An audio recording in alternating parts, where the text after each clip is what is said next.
Feeny? Feeny? Feeny? I, I, I can't do it anymore. Hmm? I have an itch.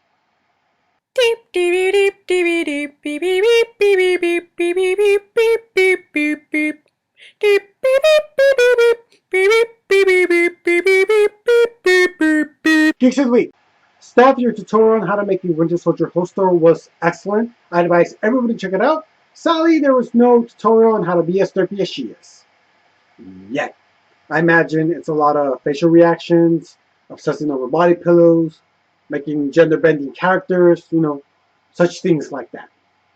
Lulu couldn't be here because it was the night before AX and she had some cosplay to finish, but she did post a funny short video on her Instagram of what all cosplayers go through. You should check it out. And you guys should make her your Women Crush Wednesday more. Come on, she's the Wednesday geek after all. Hello? Nikki, I've seen the pictures you've been posting for FantasyCon, and it looks like a lot of fun.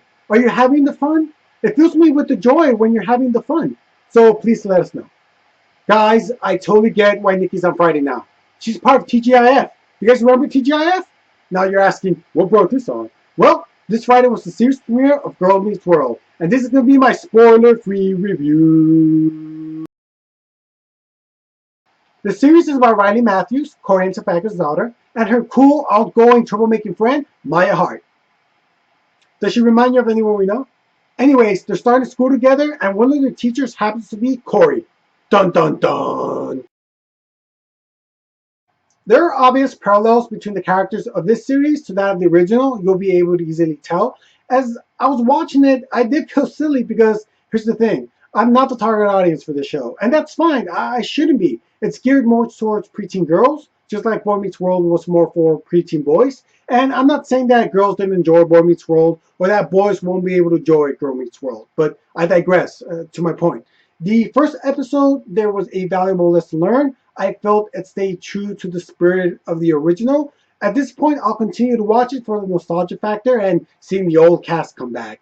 I only hope that for the new audience, this show will mean to them what the original meant to me.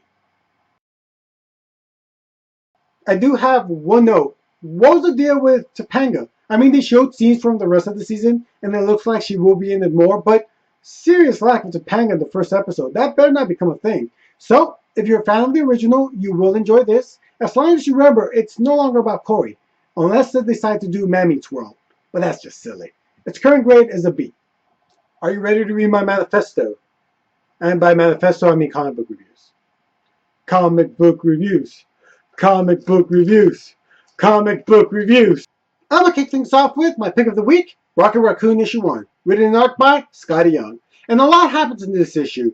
Rocket Raccoon is being framed for murder, and all of his exes have formed a group to kill him. He's also being confused with Chip and Dale, which is insane. They're chickmunks, and Rocket Raccoon is not a raccoon. Don't call him that. The dialogue is excellent. There's so many funny scenes. The story's going to grab you right away. You're going to wonder, how does this little guy get into so much trouble? At this point, everyone knows the epicness that Scotty Young's artwork. He puts a lot of detail in the background, so I advise you to take your time and see it because there's a lot of good stuff back there. On the artwork alone, this is worth a buy. New reader friendly. Even if you don't know who Rocket Raccoon is, pick this up, get to know him, get to love him. I give it a 5 out of 5. Next, Nailbiter issue 3, written by Joshua Williams, art by Mike Henderson. And Nicholas Finch went to Buckaroo, Oregon, known as the birthplace of serial killers. He's looking for his missing friend Elliot Carroll, who's an FBI profiler, and went to the town to discover his secrets. When murder most foul breaks out, the townspeople start to blame a known serial killer, Nailbiter. That's profiling. Kill a couple of people, chew their nails off, and when trouble breaks out, they're like, hey, blame the serial killer. If you're a fan of the horror genre, stop what you're doing right now. Well, okay, maybe not right now because hopefully you're watching this video. But after this video, go pick up Nailbiter. You won't regret it. So far, it's been part psychological, scary, with a good amount of hack and slash. The artwork is excellent. There was this simple yet creepy panel that was classic movie horror. You could actually picture it happening in a film. Joshua continues to grow this creepy, scary world, and I rated 4.5 out of 5. Finally, Green Arrow issue 33, written by Jeff Lemire, art by Sorrentino. And this is part 2 of the Broken Story arc, as Richard Dragon is looking to take over Seattle, and get revenge on the Emerald Archer because it was he who overthrew his crime lord daddy.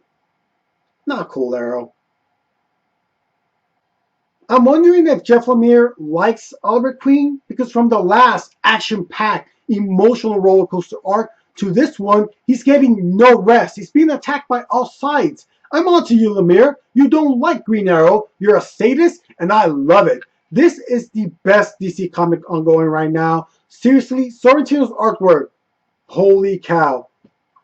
Amazeballs. If I was going to get into a fight, I'd want him to draw it because he'd make my main fight look awesome. If you're into CW's Arrow, there's no reason you shouldn't be reading this. Easy to follow. You don't have to worry about what's going on in the rest of the New 52. I give it a 5 out of 5. That's it for me. Remember to like us, subscribe, all that other fun stuff. I'll see you next week, and fare thee well. Feedy!